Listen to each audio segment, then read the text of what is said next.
Hello friends, welcome to Secret of Samyal. இன்னைக்கு நம்மளோட சேனல்ல நாம பார்க்க போறது ஒரு கன்னியாகுமரி ஸ்பெஷல் மரவள்ளி கிழங்கு கூட்டு. ரொம்ப ரொம்ப சிம்பிள், எதுவும் அரைக்கலாம் வேண்டாம். மரவள்ளி கிழங்கு வேக வச்சா சரி, அதுக்கப்புறம் 5 நிமிஷத்துல ரெடி ஆயிடும் இந்த கூட்டு. சரி வாங்க டிலே பண்ணாம இந்த மரவள்ளி கிழங்கு கூட்டு எப்படி செய்யலாம் அப்படின்னு பார்க்கலாம்.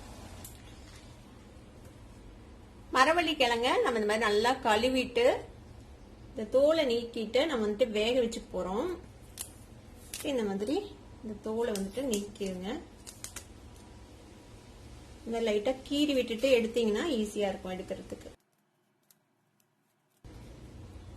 இதை வந்துட்டு நம்ம கட் பண்ணி வேக வச்சுக்க போறோம் குக்கர்ல போட்டு. இந்த வேரோட தண்டெல்லாம் இருக்குது, நம்ம வேக வச்சுட்டு அதுக்கப்புறம் நீக்கிக்கலாம். நம்ம தேவையான அளவுக்கு போட்டுக்கலாம். நான் இன்னைக்கு கம்மியா தான் செய்ய போறேன். பாருங்க, இது வந்துட்டு ஒரு 1/4 கிலோ அளவு இருக்கும். இப்போ இதுல வந்துட்டு கொஞ்சமா தண்ணி விட்டுக்கோங்க. கொஞ்சமா உப்பு போட்டு வேக வச்சுக்கலாம். அப்புறமேட்டு தேவையான அளவுக்கு உப்பு நம்ம சேர்த்திக்கலாம். இப்போ இதை நம்ம ப்ரெஷர் குக் பண்ணிக்க போறோம் ஒரு 2 விசிலுக்கு. இது வந்து குட்டி குட்டி கிழங்கா இருக்கனால சீக்கிரமே வெந்துடும். ஒருவேளை கொஞ்சம் பெரிய கிழங்கா இருந்துச்சுன்னா நீங்க ஒரு விசில் அதிகமா விட்டுக்கோங்க. இப்போ இதை வந்துட்டு நம்ம வேக வச்சு எடுத்துட்டு வந்துடலாம். இப்போ 2 விசில் விட்டு நம்ம ஆஃப் பண்ணியாச்சு. ப்ரெஷர் அடங்கினதுக்கு அப்புறம் எடுத்துட்டோம். இப்போ வந்து நல்லா வெந்துருச்சு பாருங்க. இந்த மாதிரி குத்தி பார்த்தோம்னா நல்லா சாஃப்டா வெந்திருக்கும் நம்மளோட கிழங்கு. கொஞ்சம் பெரிய கிழங்கா இருந்தா இன்னொரு விசில் சேர்த்து விட்டுக்கோங்க.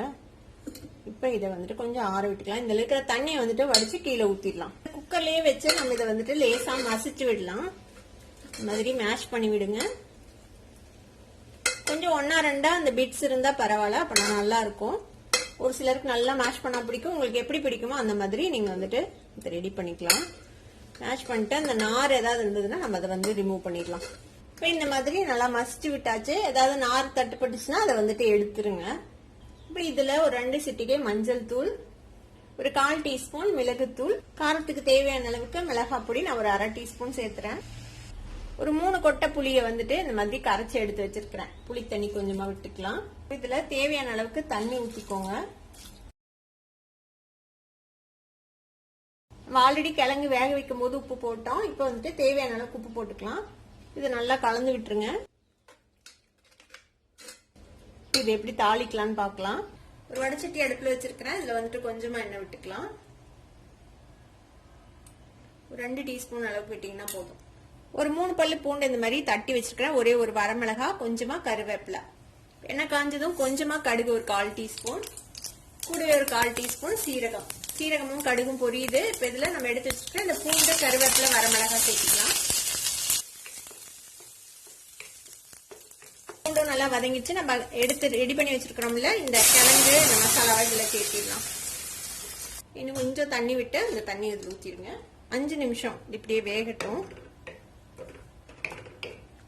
உப்பு காரம்லாம் செக் பண்ணிக்கோங்க. தேவைப்பட்டா நீங்க ஆட் பண்ணிக்கலாம் தேவையான அளவுக்கு. ஒரு 3 நிமிஷம் நல்லா கொதிச்சிருக்குது. இங்க பாருங்க, எல்லாம் நல்லா சேர்ந்து வந்துருச்சு. இப்ப நம்ம அடுப்பு ஆஃப் பண்ணிடலாம். அவ்வளவுதான், நம்மளோட மரவள்ளி கிழங்கு கூட்டு ரெடி ஆயிடுச்சு. மசிக்கும் போது அந்த நார் எதுவும் இருந்துச்சுன்னா மறக்காம எடுத்துருங்க. இல்லைன்னா அப்புறம் நாரா வரும் நம்ம சாப்பிடும் போது. சிம்பிளான மரவள்ளி கிழங்கு கூட்டை நீங்களும் ட்ரை பண்ணி பாருங்க. ட்ரை பண்ணி பார்த்துட்டு எப்படி இருந்தது அப்படின்னு கமெண்ட்ஸ்ல ஃபீட்பேக் கொடுங்க. இந்த வீடியோ உங்களுக்கு பிடிச்சிருந்தா சப்ஸ்கிரைப் பண்ணுங்க. பக்கத்துல இருக்கிற பெல் ஐகானை கிளிக் பண்ணுங்க. அப்பதான் ஃபியூச்சர் நோட்டிபிகேஷன்ஸ் உங்களுக்கு உடனே வந்து சேரும். லைக் பண்ணுங்க, ஷேர் பண்ணுங்க. தேங்க்யூ ஃபார் வாட்சிங் வீடியோ வியூவர்ஸ். Bye bye.